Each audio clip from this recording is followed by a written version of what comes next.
Welcome to the Behind the Art Inspiration podcast, a sneak peek into the studio practices of all types of artists, conversations for artists and fans of art who are sophisticated and savvy.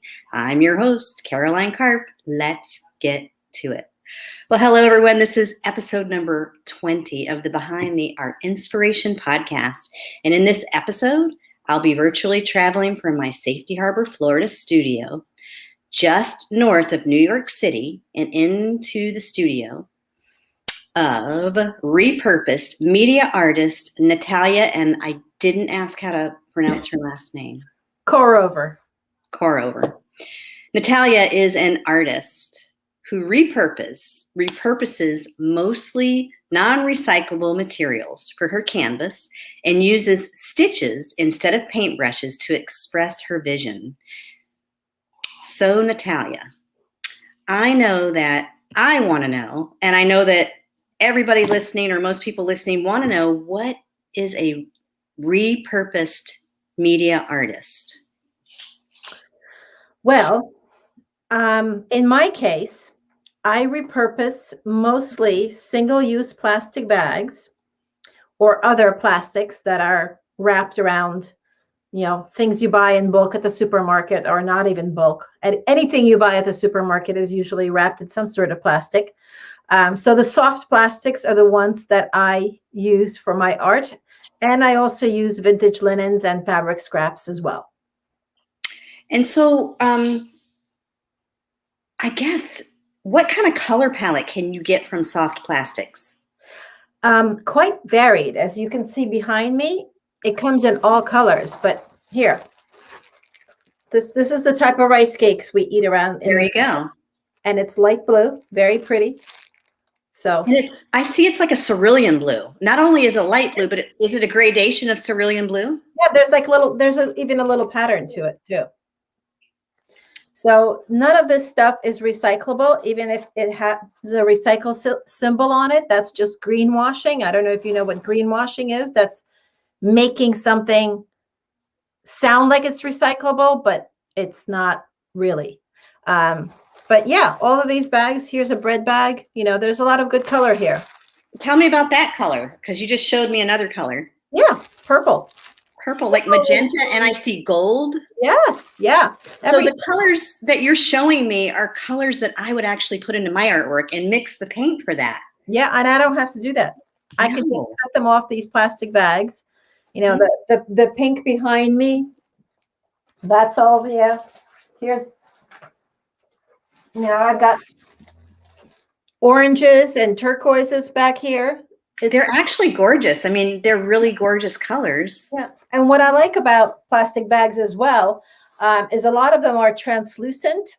Mm-hmm. Various stages of transparencies. So when you layer one over the other, you get gradations and shadings. And it's really, it's fun to play with. Yeah, it's actually really fascinating. Like I had never honestly thought about that. What gave you that idea? Like, were you in a workshop, or are there artists that do this? There are other artists that do this. When I started doing, I didn't know of any artists who did it. I was making art from fabric because I have a background. I've always worked with fabric. I started off in fashion design, and then did costume design for many years. So I have a studio full of fabric scraps, and I started making art pieces for the wall with it, stitching them. And then I discovered that there is an art movement called the art quilt. Okay. Or whatever you want to call it. But there are many art quilters out there who use fabrics to make basically paintings for the wall.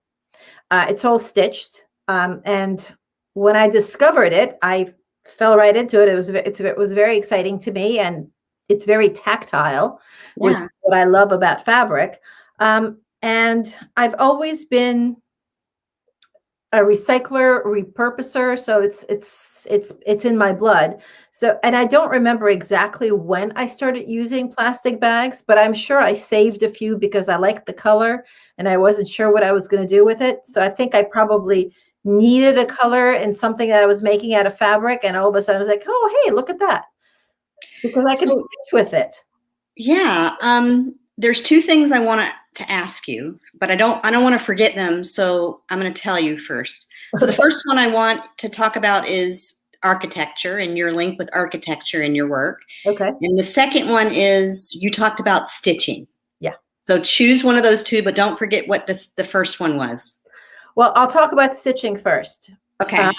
Because I grew up in fashion design and costume design, stitching just comes naturally to me. So that's what I use instead of painting or drawing. I did go to a school with I got a minor in painting, so I do know how to paint, but it never stuck, I guess. I mean, I do paint every now and then, in sketchbooks on small things, but overall, I use stitching instead of painting to make my pictures. And are you stitching into canvas, or are you first stitching the plastic to each other? Yes, I'm first stitching the plastic to each other. Sometimes I'll use a fabric as a backing, or I'll use an interfacing as a backing to make it nice and sturdy. But yes, I'm first stitching it on itself or on the backing, and then I'm putting it on a canvas, but not always. Sometimes I'll put it on the canvas, and other times I'll just let it hang off like a rod. I'll insert a rod at the top and let it hang. Right. It depends. The larger the piece, the more there's the chance that I'll leave it hanging. I don't have any of those pieces in my studio right now. They're traveling from an exhibit at the moment. So. And how large are give me an idea how large your large pieces are. So that picture that you posted on Instagram. Yes. Me standing in front of the piece. That piece is, I want to say it's about 6 feet. 5 or 6 feet wide, and it's 7 or 8 feet tall. Okay. That's a bed sheet, actually. It's a what? It's a bed sheet. Oh yeah, that's fascinating. Yeah, I could see that. How about? Have you ever used the plastic rings that hold cans of soda? I haven't, but I know people do use them. You can stitch through those as well. I can't even say specifically why I haven't used it. It just hasn't come up. I mostly use the soft plastics because I can stitch them with my sewing machine, which I do a lot, and I can stitch them by hand. It's easier. It's easy to do both. And the plastic rings are a thicker plastic, so that's probably why I haven't used them yet. It's a little bit harder to stitch through. And are you using like embossing thread, or what kind of thread are you stitching with? I use all kinds of threads. I love thread. Machine sewing thread, embroidery thread, specialty thread. I use it all. So whatever. You get creative in the threading part. I do. Well, I get creative in the plastic part too, but yes. Yeah. Many choices, just like you have many tubes of color, or you can mix many tubes of color. I have lots of thread. What pops into my brain is like, wow, wouldn't it be cool? I don't know if you've ever done this, but to use like a yarn with a metallic piecing to it. I don't know if that makes sense. That was my dog. I don't know. Did you hear my dog moaning? I heard him. That was Aria. She was like, "Mommy's doing a podcast." Mine was here before, but he left. So now I want to know about. You mentioned in your social media that you do architectural type renderings. I do. I just, I'm a city girl. I live in suburbia now, but I'm really genuinely a city girl. I grew up in St. Petersburg, Russia, and in New York City. So I just love architecture of all sorts. Maybe if I had better math skills, I might have become an architect. Who knows? But I adore architecture. So I make architectural renderings, use them in my artwork. From buildings to bridges to street signs. Now, your most recent post on Instagram, the first thing I thought of, I know it was architectural, but I also, for some reason, saw music in them, like music, like the music of a staff. Oh, is that any part of? So I don't know what you saw, but let me open it because I want to. My son is a violinist. And so there was music around the house all the time. Hold on, I'm opening up my Instagram, but I'm going into your story for some reason. I don't want that. Let me let it tick by so I can get to your feed. So I make commissions for portraits of homes. And I usually make it out of the ephemera that people send me from their home. And I have made art with music sheets because music is important to somebody's home. So I have used music in the home portraits. Okay. The actual sheet music. It depends what it's printed on. If it's it depends. Usually I'll scan it in and I'll print it out on either fabric or dryer sheets or something like that. It's this one. You know what it was? It's this one, and I'm seeing like. Oh, it's writing. That one, yes. That's the. There is writing in there. It kind of looks like music. I can understand that, and that's the wrought iron of the railing for their balcony. Right. So this looks like the beginning of a music staff to me. Yeah. But it's sideways, of course. The lines. But that's what I thought of when I looked at that today.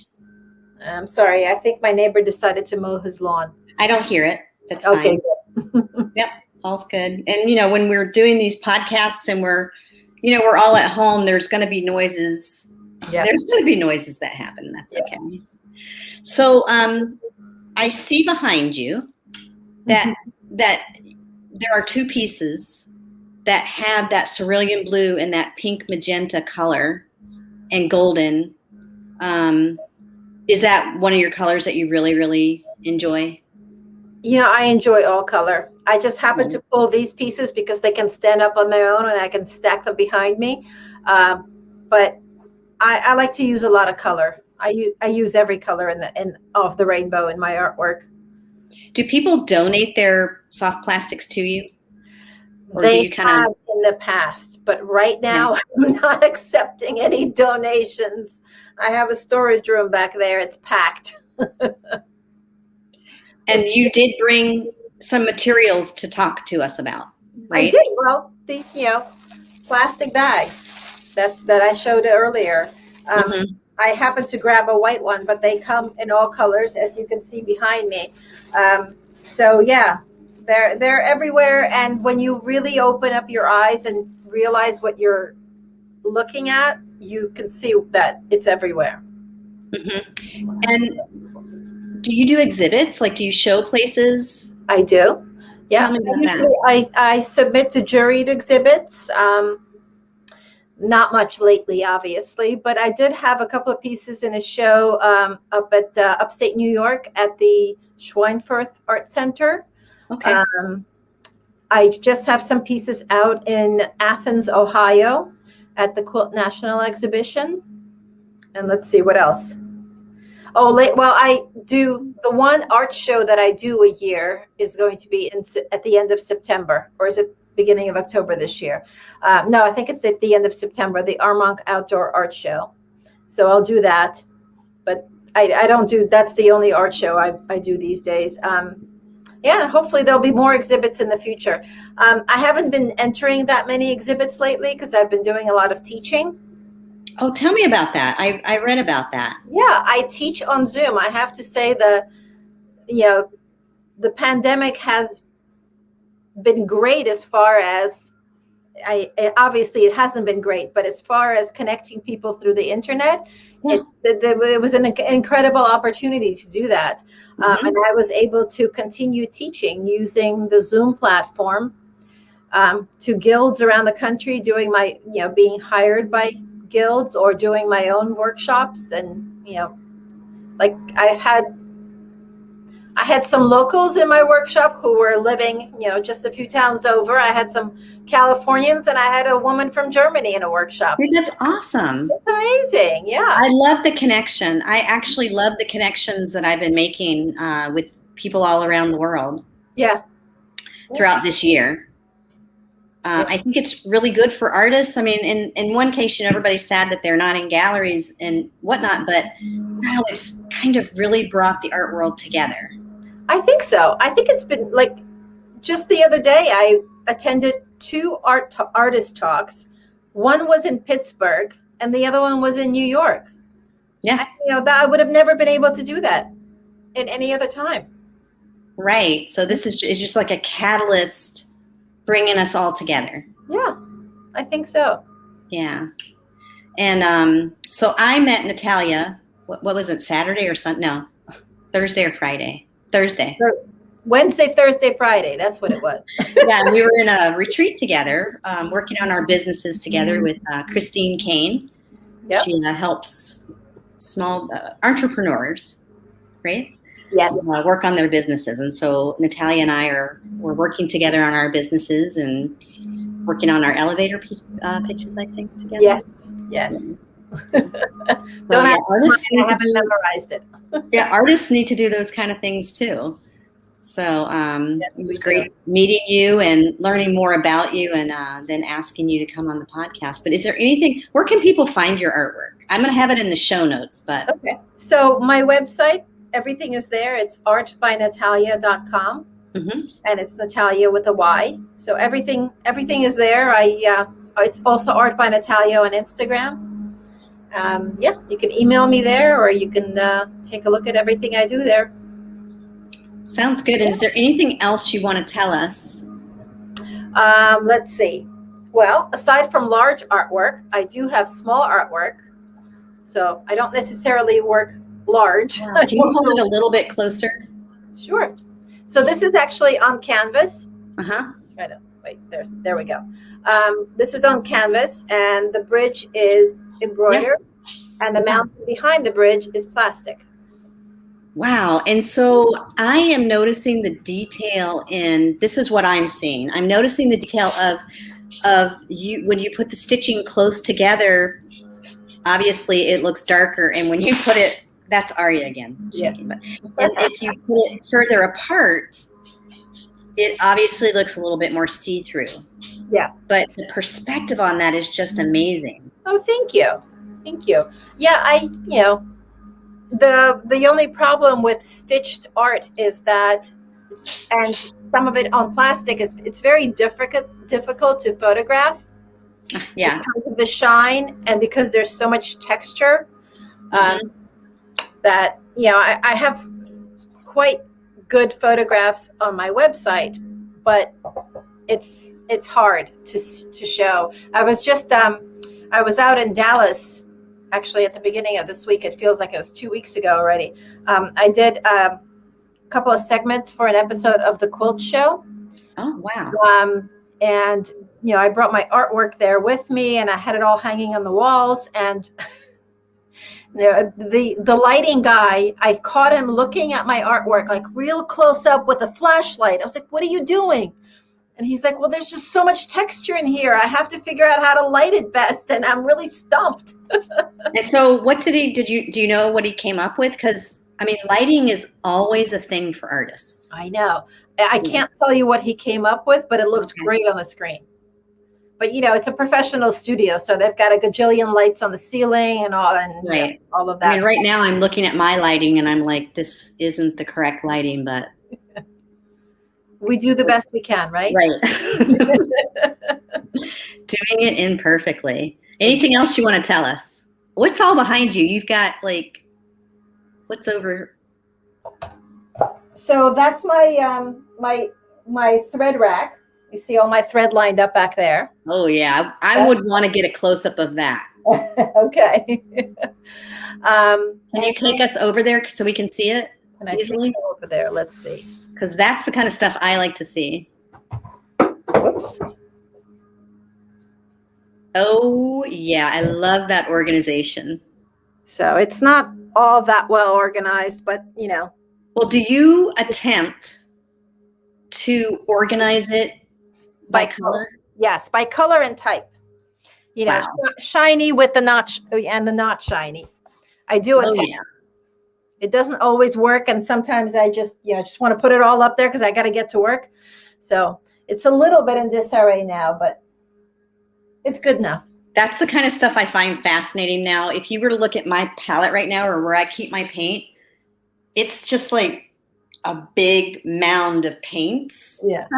Sometimes I'll, like, if I'm actually going to take like an Instagram photo or something, I will line up my paints so that they're very organized, but they don't stay like that for very long. Yeah. No, I wouldn't organize mine for an Instagram photo, but I do, like, if I'm kind of in between projects, or I know what I need to do, but I can't get quite started, I'll organize my supplies. It's sort of like the studio cleanup, and the organization kind of like clears my head, and then I'm like, all right, now I can get started. Kind of like a moving meditation. Yes, kind of. Like, because I have trouble with the sitting meditation. I could see that. Wow, that's really fun. And did you? I know I'm asking a lot of questions. Did you buy something like that, or did you have to make that to put? No, I bought that. Well, that's actually they sell these type of racks in, like, you know, any kind of fabric store. Okay. But I there's like, I think 4 or 5 put together in there, because they're pretty small, and that's not enough for me. And I want to be able to see it all. Some people keep their thread in drawers or in boxes, and I really like to see it all. Mm-hmm. Okay. Well, I'm going to tell everybody goodbye, but don't go anywhere. Okay. And thank you, everyone, for watching and listening as we share. In March of 2020, I had a vision of, which was a year ago, I had a vision of starting the International Online Art Collective, which is a diverse group of artists from around the world who value the power of art to inspire, provoke, and heal. The power of this group is in connection. And from this, a podcast was born. First interviewing these artists from the collective, and then branching out to all types of artists like Natalya. And thank you so much, Natalya, for joining me today. And I look forward to getting to know you even better throughout this year, and bringing you back on the podcast when we have more to talk about. Yeah, so let's say bye to everybody. And I'm going to end the broadcast. Yep.